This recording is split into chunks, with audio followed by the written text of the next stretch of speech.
7h22. Repita. 7h22. A gente fala sobre saúde. Os casos de gripe aviária estão crescendo aqui no Brasil e já ligam um sinal de alerta nos especialistas. Será que existe algum risco para transmissão entre os humanos? Uma nova pandemia pode ocorrer? Quais são as formas de prevenção? Para responder essa e outras questões, a gente recebe mais uma vez o ex-secretário da Saúde do Estado de São Paulo, médico infectologista, doutor Jean Gorenstein. Tudo bem, doutor? Como sempre, muito obrigado por estar aqui conosco. Bem-vindo. Bom dia, Tiago. Bom dia, Adriana. Bom dia a todos os amigos da Jovem Pan News. É sempre um prazer poder estar conversando com vocês. Obrigado. Doutor, a gente já conversou recentemente aqui, fazendo esses alertas sobre a gripe aviária, o que isso significa. E o senhor ressaltava muito bem que, por enquanto, não há comprovação de transmissão entre os humanos. Mas a gente vê alguns casos aumentando, principalmente no estado do Espírito Santo. É uma nova fase dessas transmissões ou ainda não é motivo para alarde? A gente precisa esclarecer o nosso público. Eu acho que o mais importante é nós entendermos um pouquinho o que é essa gripe aviária. É uma variante H5N1 que tem como característica a transmissão muito rápida de vírus de uma ave para outra. Todas as aves que foram identificadas até agora, felizmente, hoje nós temos um número de 30, possivelmente nós estejamos aumentando, existem 6 casos de investigação, tenhamos, portanto, maior número de confirmações, estiveram restritas a aves silvestres. São aquelas aves que estão ou em parques ou em praias e que foram, então, encontradas, sejam mortas ou sejam com a sua alteração da sua condição física, mais quietinhas, voando baixo, e foram dessa maneira que essas aves foram identificadas. Portanto, são aves silvestres.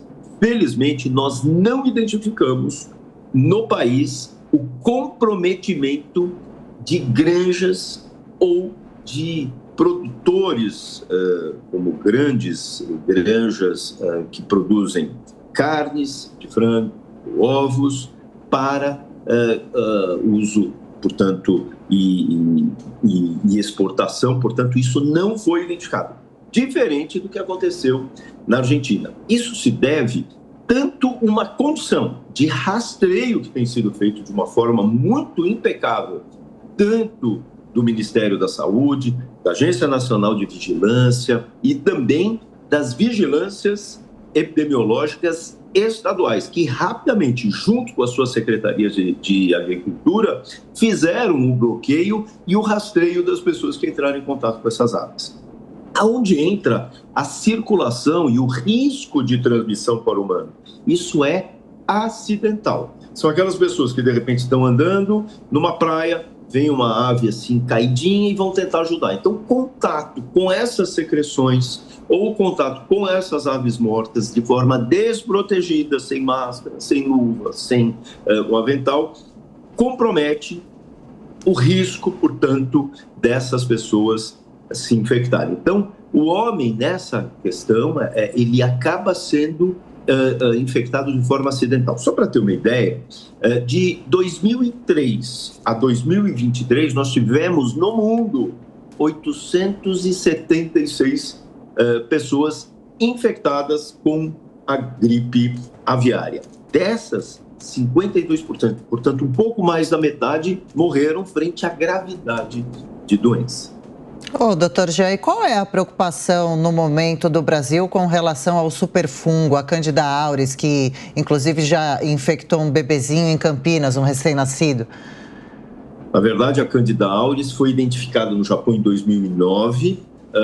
No país, nós já tivemos casos de Candida auris. Por que a gente chama ela de superfungo? Ela tem uma característica muito interessante, que ela é resistente aos 3 grupos de medicações específicas dos antifúngicos que são utilizados. E por isso acabam demandando uma preocupação. Mas uma outra preocupação é a forma de transmissão. Ela se transmite muito rápido dentro do ambiente hospitalar. Ela produz formas de transmissão que se grudam, especialmente em termômetros, em aparelhos de pressão, no leito dos pacientes, lençóis e, logicamente, na mão de profissionais da saúde, então tendo o risco do que nós chamamos de infecção cruzada, de transmissão para outros pacientes. E é exatamente por isso que a identificação rápida de um paciente que tem a Candida auris deva ser estabelecida para imediatamente se fazer o isolamento, os profissionais que vão atender esse paciente usar luvas, usar aventais e dessa forma todos aqueles utensílios, como disse, termômetros, aparelhos de pressão, devem ficar no quarto do paciente e não sendo levados para outros pacientes. Para se ter uma ideia, existe no país, nós já tivemos um número de casos, são mais de 1.800 casos que nós já tivemos no país desde 2018 e até hoje, e nós tivemos uma mortalidade aí de 20 pessoas, mostrando que a gravidade acaba sendo no diagnóstico tardio e na condição clínica dos pacientes. Aqueles pacientes que já têm um problema na sua saúde, aqueles pacientes que têm um problema na sua imunidade, ou sejam, pacientes imunodeprimidos ou suprimidos, podem evoluir de uma forma mais desfavorável. Doutor Jean, mais uma dúvida sobre a gripe aviária ainda. O senhor já ressaltou outras vezes aqui na Jovem Pan que não há ainda qualquer comprovação de transmissão entre os humanos. Agora, se a pessoa está resfriada, está com sintomas dessa gripe aviária, por quê? Ainda bem, não é? Mas por que ela não transmite para outro humano? Na verdade, não é que não exista a chance de transmissão. Como eu disse, o homem ele é comprometido ou acometido de uma forma acidental, casual. É quando ele entra em contato com as aves. A transmissão entre as aves, ela é rápida, ela já foi bem estabelecida. Entre humanos, a transmissão é menor.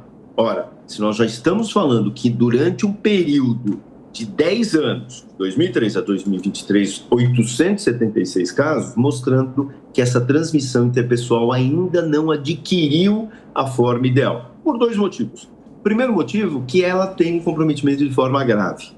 A gente já viu a mortalidade alta. Quando ela tem esse comprometimento de forma grave, ela mata mais o que nós chamamos de hospedeiro. O vírus precisa de um organismo para se multiplicar. Ele é um parasita intracelular obrigatório. A partir do momento, então, que ele mata esse hospedeiro, ele não prospera. O que a gente teme é que quanto mais vírus circulem entre pessoas, aí sim, ele passa a adquirir uma possibilidade. A gente já viu muito o exemplo, especialmente na Covid, a capacidade de transmissão. E vimos também, por exemplo, quando nós olhamos na gripe suína, lá em 2009. Até então, eram aves migratórias que transmitiram para o porquinho, o suíno, e no México, ela conseguiu mudar a sua porção genética e aí transmitiu para o primeiro paciente humano, e a gente viu a pandemia que funcionou. Então, neste momento, nós não temos essa identificação, felizmente, mesmo nos países da América do Sul, que tiveram Bolívia, Paraguai, Uruguai, Chile, nós não tivemos identificação de transmissão em humanos desta forma, e nos Estados Unidos e Europa também não. Mas temos que estar atentos. Por isso que existe uma força-tarefa da América do Sul, dos países da América do Sul, em fazer a contenção desse comprometimento dessas aves, especialmente para as granjas, e a orientação da população em relação a essas aves, para que procurem, solicitem as suas secretarias de agricultura e de saúde, para que, se encontrarem uma ave morta ou com dificuldade de voo, mais quietinha, que sejam, então, aqueles técnicos, a manipularem de forma adequada essas aves. Dr. Jean Gorenstein, ex-secretário da Saúde aqui de São Paulo, infectologista, mais uma vez obrigado pela gentileza, pelos esclarecimentos, um bom fim de semana e até a próxima. Um abração. Muito obrigado, Tiago, Adriane, e a todos os amigos da Rádio Jovem Pan. Nós que agradecemos.